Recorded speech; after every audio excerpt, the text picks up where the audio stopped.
में विधानसभा चुनाव चल रहे हैं, जिसमें से 3 राज्य मध्य प्रदेश, राजस्थान और छत्तीसगढ़ में कांग्रेस और बीजेपी के बीच सीधा मुकाबला है।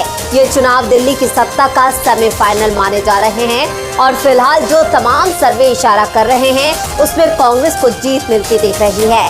कांग्रेस की सफलता से बीजेपी तो परेशान दिखाई दे ही रही है, लेकिन कांग्रेस की मजबूती का असर इंडिया गठबंधन में भी दिख रहा है।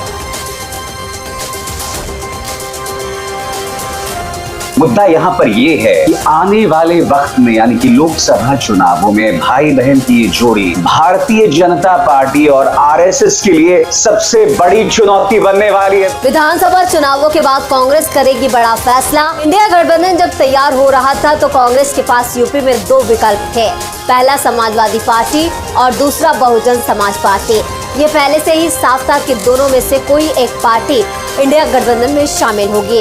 कांग्रेस के तमाम नेता मायावती को लेकर नरम रुख दिखा रहे थे, लेकिन आरजेडी चीफ लालू यादव की सिफारिश के चलते कांग्रेस ने सपा को इंडिया गठबंधन में शामिल करने के लिए हरी झंडी दे दी।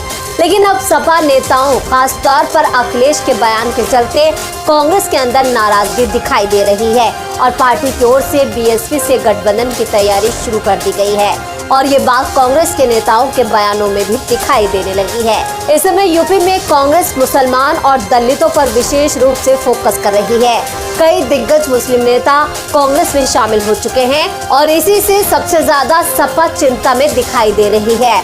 दूसरी ओर कांग्रेस ने राज्य में दलित संवाद कार्यक्रम भी चला रखे हैं, लेकिन इन कार्यक्रमों में पिछले 1 महीने से कई बदलाव दिखाई दिए।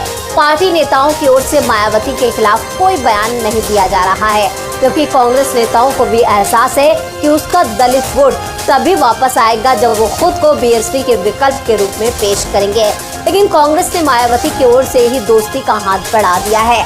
दरअसल मायावती के साथ अगर कांग्रेस का गठबंधन होता है तो दलित के साथ ही मुस्लिम वोट भी पूरी तरह से कांग्रेस के साथ एकजुट हो जाएगा, क्योंकि पूरे देश में मुसलमानों को लेकर जो सर्वे आ रहे हैं उसमें साफ हो गया है कि ये वोट अब तेजी से कांग्रेस की ओर मूव कर रहा है।